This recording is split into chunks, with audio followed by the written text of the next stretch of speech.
Imagine stepping out of your home and coming face to face with a creature straight out of a fantasy novel. For the first modern humans, this wasn't fantasy, it was daily life. Today, we're journeying back in time, tens of thousands of years, to meet the incredible, now extinct animals our ancestors saw with their own eyes. This isn't just a story about ancient beasts. It's the story of our own survival, our art, and the very myths that shaped our world.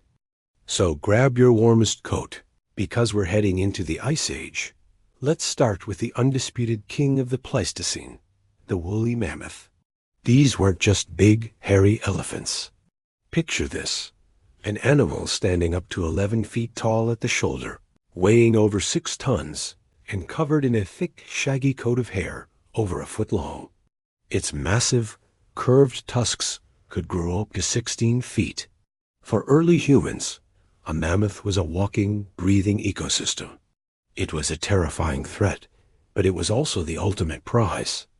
A single successful mammoth hunt could sustain a whole clan for weeks, maybe even months.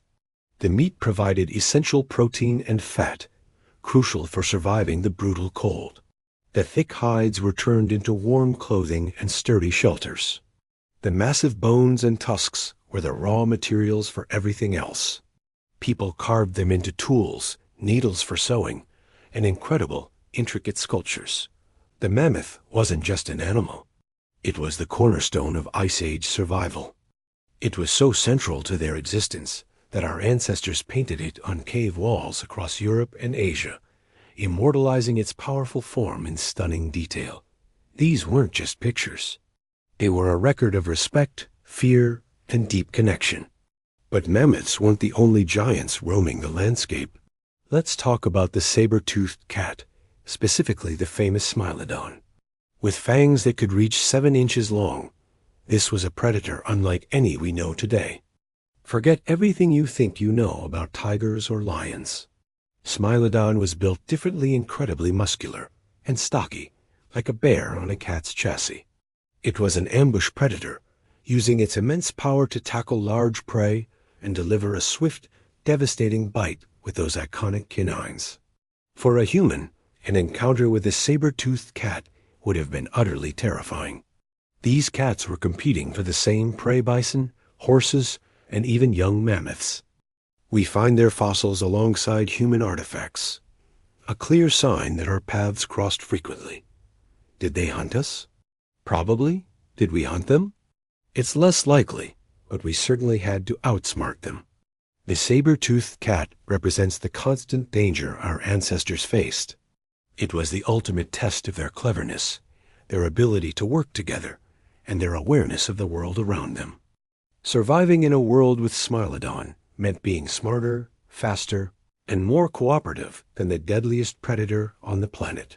Now, let's meet a giant that was a little less aggressive, the giant ground sloth. And when I say giant, I mean it. Some species, like Megatherium, could stand 20 feet tall when reared up on their hind legs and weighed as much as an elephant. They were slow-moving herbivores, using their enormous claws not for hunting, but for pulling down massive tree branches to munch on the leaves. Imagine a creature the size of a giraffe, but built like a bear, slowly ambling through the forests of the Americas. While not a predator, the giant ground sloth was still a formidable creature. A swipe from one of those huge claws could be lethal. But for early humans in the Americas, these gentle giants were a relatively easy and massive source of food. Archaeologists have found evidence of sloth bones with cut marks from human tools, proving that we hunted them. Their existence highlights the sheer scale of the world our ancestors inhabited. It was a land of giants, where even the plant-eaters were monumental. The sloth, in a way, shows how humans adapted their hunting strategies to fit the opportunities presented by this strange and wonderful new world. Of course, we can't talk about the Ice Age without mentioning bears. But we're not talking about grizzlies. We're talking about the cave bear. This beast was enormous, up to 30% larger than a modern Kodiak bear. A large male could weigh over 2,000 pounds. As their name suggests, They spent a lot of time in caves, especially for hibernation. And that's where they came into direct conflict with humans. Caves were prime real estate during the Ice Age. They offered shelter from the biting winds, the snow, and the predators prowling outside. So, who gets the cave? The family of humans or the giant hibernating bear? This was a real and dangerous dilemma. We find countless cave bear skulls in these shelters, some with puncture wounds that match human spear points. It seems our ancestors would venture into dark caves to confront these sleeping giants, a truly courageous, or perhaps desperate, act. The cave bear became a powerful symbol in their world. In some caves, we find bear skulls arranged in what look like ceremonial altars, suggesting these animals held a deep spiritual significance. They weren't just competitors.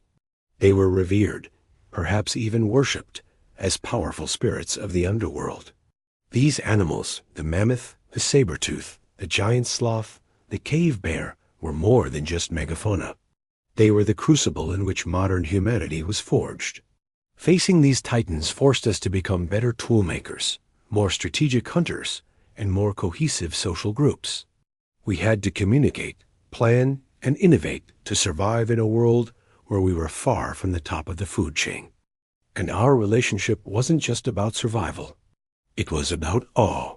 When you look at the 30,000-year-old art in places like Chauvet Cave in France, you see the world through their eyes.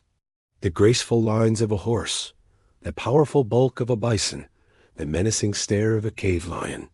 These weren't simple doodles. They were masterpieces, created by people who lived alongside these animals and understood them intimately. They painted them, they told stories about them, and they wove them into the fabric of their myths and spiritual beliefs. These creatures became the first gods, the first monsters, and the first heroes of human storytelling. So, what happened to them?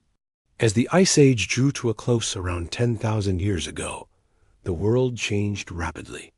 The glaciers retreated, temperatures rose, and the vast grasslands and cold steppes transformed into forests. This dramatic climate shift changed the food sources for many of these large animals. At the same time, human populations were growing, and our hunting techniques were becoming more and more efficient.